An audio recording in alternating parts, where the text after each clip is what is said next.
Hi, friends. So, something happened yesterday that was really, it was kind of a moment of wow, and then a gentle sort of presence throughout the rest of the day. Basically, I was doing my morning physical routine, which is kind of a combination of yoga and qigong practices, and there was a moment. I've been doing a lot of work with the spine, and it's so funny because this information about the spine and an awareness about this of the spine has been coming through a lot recently. My own piano teacher talks about it a great deal in terms of what our posture at the piano is all about, and the fact that a truly upright posture, with the spine in alignment and really wakefully upright, is a receptive posture.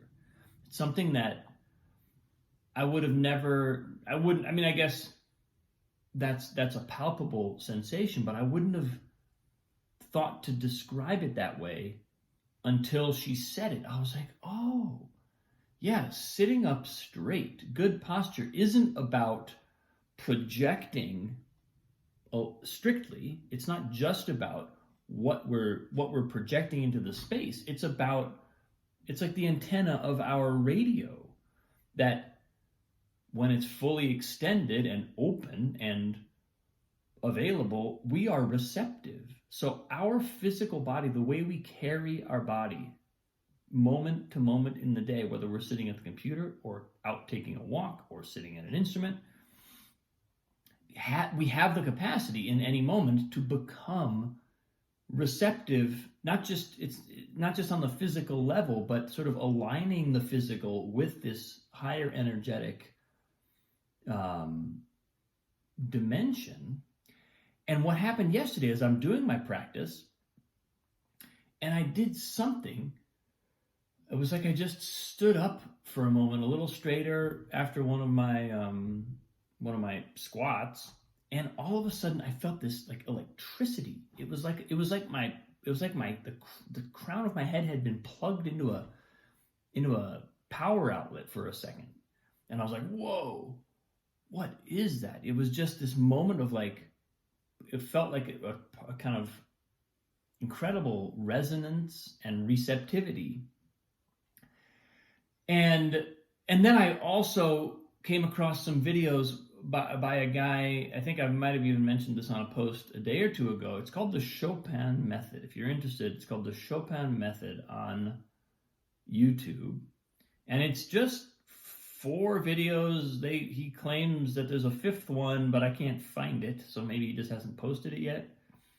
But it's all about Chopin's approach to the piano and really going into some level of detail in terms of the anatomy of the hand, the anatomy of the torso and body as we approach the instrument. And one of the things he talked about is the spine should be in a meditative, should have an uprightness just as in meditation.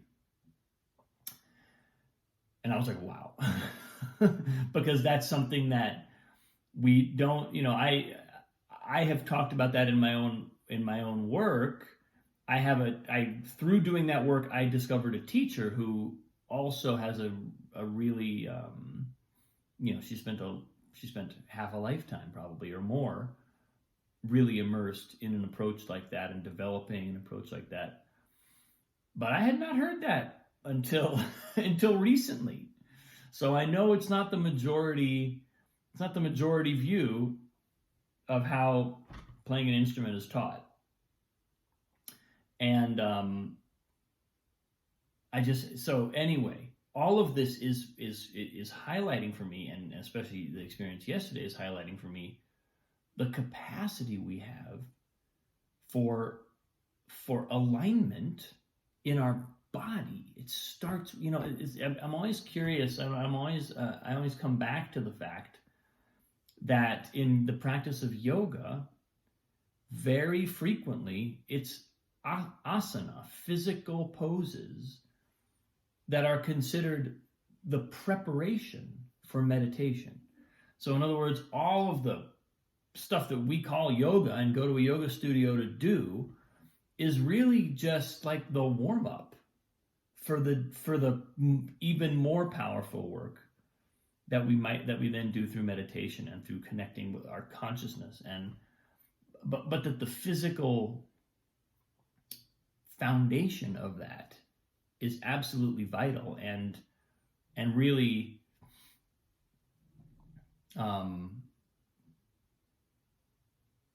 it's like you can't skip that part.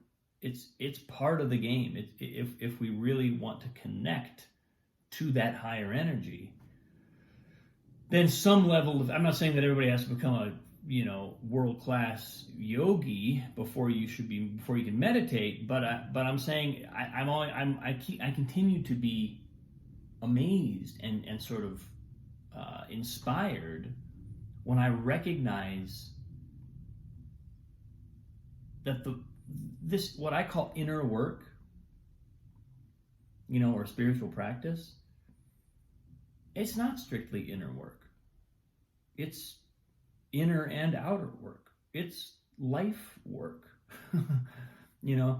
I think I have tended to refer to it that way because there's a fair amount of contemplation and a fair amount of introspection. A lot of the awareness building techniques that we end up practicing have to do with understanding our own consciousness, understanding our own filters, understanding our conditioning, our karma, looking at all that, and there's an interiority that we have to get familiar with, and that we do become very familiar with if we do a lot of that work. And it feels interior, but the fact is, ultimately, it's certainly not strictly about that, and it's not even necessarily primarily about that. Because ultimately, what's all that work about? Well, it's about our relationship to the world. There's an entire world out here. And so the inner plugging into the outer and the outer plugging into the inner is just a very powerful image. And I think, sort of made concrete by this feeling yesterday. Like I was literally plugging my spine into a power outlet. I was like, whoa. And it was just for a moment. I mean, I have inklings of that frequently. I have inklings of that throughout my practice, I would say relatively routinely. But that sort of like really powerful surge was something that felt kind of unique. It was like, oh, there's another level to all this. This can expand and increase in power way beyond what I routinely experience. And it was just a reminder that our body is part of it. Our body matters. Our body is not the electricity, but our body is the plug. And if you want to get at that electricity, you need a plug. So it just brought home to me an appreciation for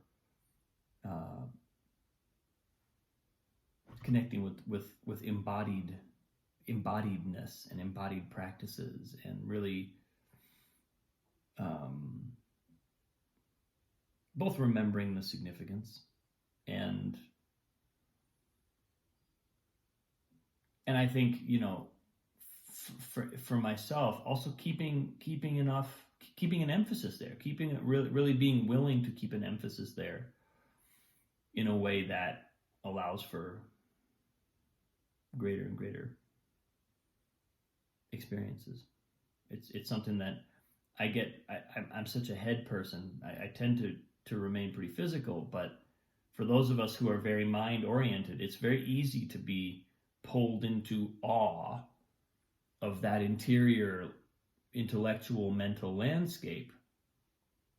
But it all hangs on the body, and the power is coming from the body. The power is coming from the It's not just coming from the body; it's coming from everything. But the body is a vital, conductive element in that mix. So yeah, that's something I'm appreciating today and offering, and something I'm going to be paying attention to in the weeks and months to come. So thanks for watching, folks. I appreciate you. Have a great day. I'll see you tomorrow.